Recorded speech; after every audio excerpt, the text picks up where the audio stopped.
Hello friends, welcome back to my government exam made easy channel. तो friend, आज की इस वीडियो में बौद्ध धर्म के बारे में पढ़ेंगे। आज हम बौद्ध धर्म को विस्तार से पढ़ेंगे, कहानी की तरह। मैंने इस वीडियो में सारे पॉइंट्स कवर किए हैं जो किसी न किसी एग्ज़ाम में पूछे ही जाते हैं। पहले हम पूरी वीडियो को कहानी की तरह पढ़ेंगे। वीडियो को लास्ट तक ज़रूर देखें। चलिए वीडियो को स्टार्ट करते हैं। बौद्ध धर्म के संस्थापक गौतम बुद्ध, इन्हें एशिया का ज्योतिपुंज लाइट ऑफ एशिया कहा जाता है। गौतम बुद्ध का जन्म 563 ईसा पूर्व में कपिलवस्तु के लुम्बिनी नामक स्थान पर हुआ था। कहाँ पर हुआ था? 563 ईसा पूर्व में लुम्बिनी नामक स्थान पर हुआ था। पिता का नाम शुद्धोधन और माता का नाम महामाया था और इनका जन्म 563 ईस्वी पूर्व में हुआ था। और जन्म कहाँ पर हुआ था? लुम्बिनी नामक गांव में हुआ था। इनकी माता की मृत्यु इनके जन्म के 7वें दिन ही हो गई थी।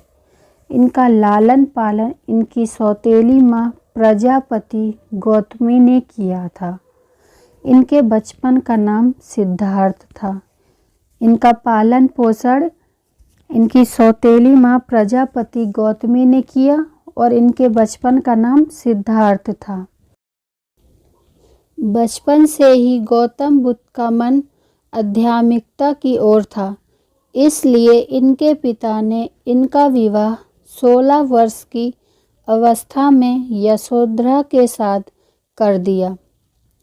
इनके पुत्र का नाम राहुल था। गौतम बुद्ध का विवाह जिसके साथ हुआ था उसका नाम यशोधरा था। गौतम बुद्ध याद रखिएगा, यशोधरा की पत्नी का नाम यशोधरा था और पुत्र का नाम राहुल था। जो गौतम बुद्ध हैं, जब ये पैदा हुए तो एक ऋषि ने एक भविष्यवाणी की थी। इनके पिता के सामने कहा, आपका ये बेटा यानी गौतम बुद्ध ये बड़े होकर बहुत बड़े सन्यासी बनेंगे। जो सुनकर इनके पिता काफ़ी निराश हो गए।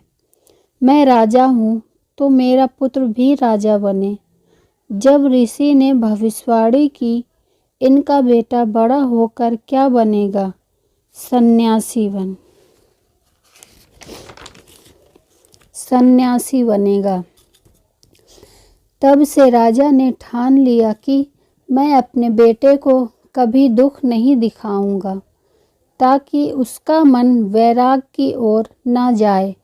इसलिए उन्होंने राजमहल में ऐसी व्यवस्था कर दी कि गौतम बुद्ध ने जब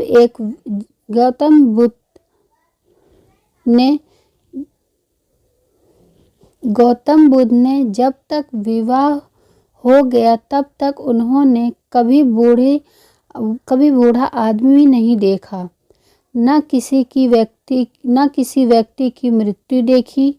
मतलब सब दुखों से उन्हें दूर रखा गया। पर एक दिन गौतम बुद्ध अपने राजमहल से बाहर निकले और साम्राज्य में घूमने के लिए निकल पड़े। तो भ्रमण के दौरान इन्हें व्यक्ति के 4 अवस्थाओं को देखा, जिसके बाद उनके मन में वैराग्य उत्पन्न हो गया। तो सबसे पहले इन्होंने व्यक्ति को देखा जो लाठी लेकर झुककर चल रहा था। तो इन्होंने अपने साथी से पूछा, जो इनका रथ चला रहा था, ये व्यक्ति ऐसे क्यों चल रहे हैं? उनके साथी ने बताया कि ये व्यक्ति बूढ़ा हो चुका है। इन्होंने इससे पहले कभी बूढ़े आदमी को नहीं देखा था। तो गौतम बुद्ध ने पूछा, क्या मैं भी बूढ़ा होऊंगा? इनके सारथी ने जवाब दिया, युवराज, एक दिन सभी को बूढ़ा होना है। अगला जो व्यक्ति देखा वो बीमार था। उसके बाद इन्होंने एक शव को देखा। इन्होंने फिर अपने सारथी से पूछा, इसे क्या हो गया? सारथी ने बताया, ये व्यक्ति मर गया है। तब इनको पहली बार पता चला कि कोई व्यक्ति मरता भी है। तब इन्होंने पूछा, क्या मैं भी मरूंगा? तब इनके सारथी ने बताया, हाँ युवराज, एक दिन सबको मरना है। जिन्होंने धरती पर जन्म लिया है सभी को एक न एक दिन मरना है।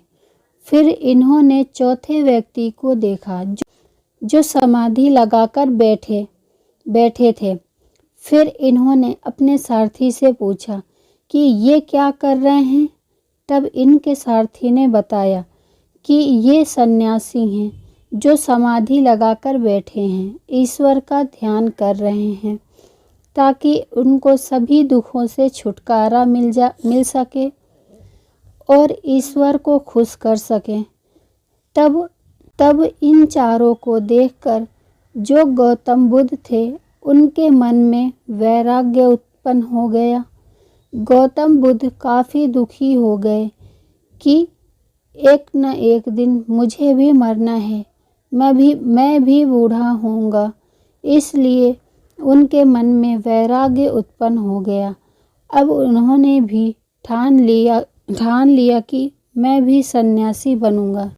चलिए आगे देखते हैं। सांसारिक समस्याओं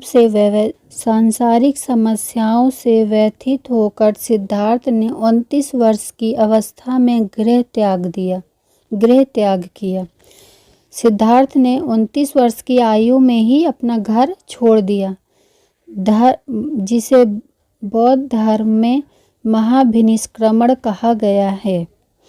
क्या कहा गया है? महाभिनिष्क्रमण कहा गया है। ज्ञान की खोज में बुद्ध इधर उधर भटकते रहे। फिर इन्हें आलार कलाम मिले।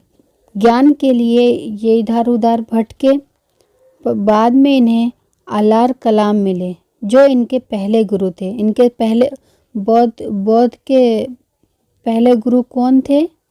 आलार कलाम थे। इन्होंने आलार कलाम से सांख्य दर्शन की शिक्षा ली। किसकी शिक्षा ली? सांख्य दर्शन की। इसके बाद महात्मा बुद्ध ने अपने 5 मित्रों के साथ सारनाथ के वन में लगभग कई वर्षों तक कठोर तपस्या की। इसके बाद महात्मा बुद्ध ज्ञान की प्राप्ति के लिए गया चले गए। कहाँ चले गए? गया चले गए। कठिन तपस्या के बाद 35 वर्ष की आयु में वैशाख की पूर्णिमा की रात निरंजना नदी के किनारे पीपल वृक्ष के नीचे सिद्धार्थ को ज्ञान प्राप्त हुआ। 35 वर्ष की आयु में वैशाख की पूर्णिमा की रात निरंजना की नदी के किनारे पीपल के वृक्ष के नीचे सिद्धार्थ को ज्ञान की प्राप्ति हो गई थी। ज्ञान की प्राप्ति के बाद सिद्धार्थ बुद्ध के नाम से जाने गए। किस नाम से जाने गए? बुद्ध के नाम से जाने गए और वह स्थान बोध गया कहलाया। बुद्ध के नाम से जाने गए और स्थान बोध गया कहलाया। बुद्ध ने अपना प्रथम उपदेश सारनाथ में दिया। प्रथम उपदेश कहाँ दिया? सारनाथ में दिया, जिसे बौद्ध ग्रंथों में धर्म चक्र प्रवर्तन कहा गया है। बौद्ध ग्रंथों में क्या कहा गया है? धर्म चक्र प्रवर्तन कहा गया है। और उन्होंने यह उपदेश पाली भाषा में दिया। किस भाषा में दिया? पाली भाषा में दिया। नोट: बुद्ध ने अपने सर्वाधिक उपदेश कौशल देश की राजधानी श्रावस्ती में दिए।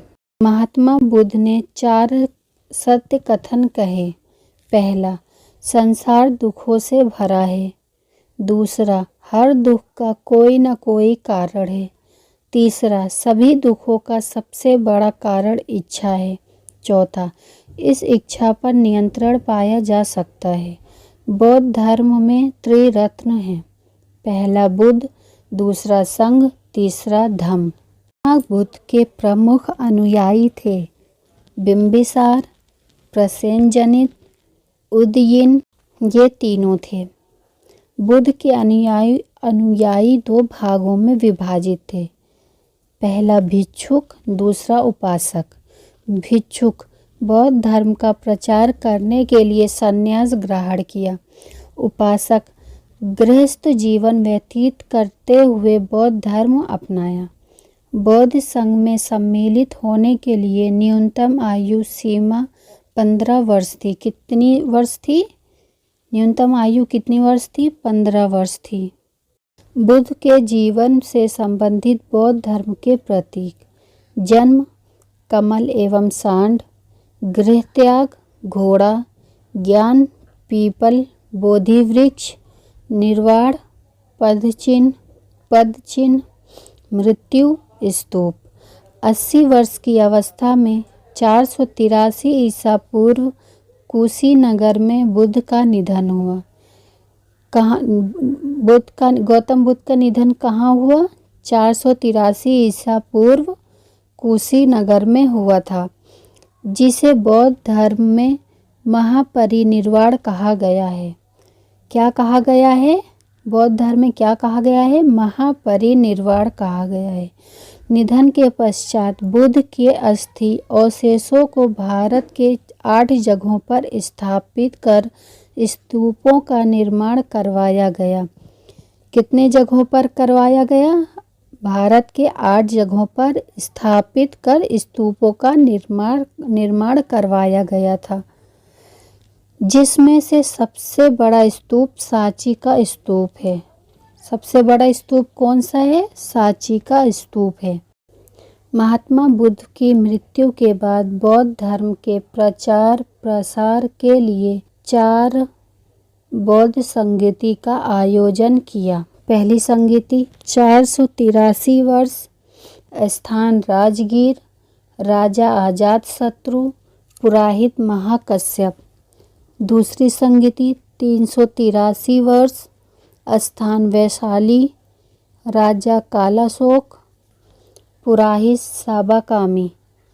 तीसरी संगीति 255, स्थान पाटलिपुत्र, राजा अशोक, पुरोहित मोगलीपुत्तिस।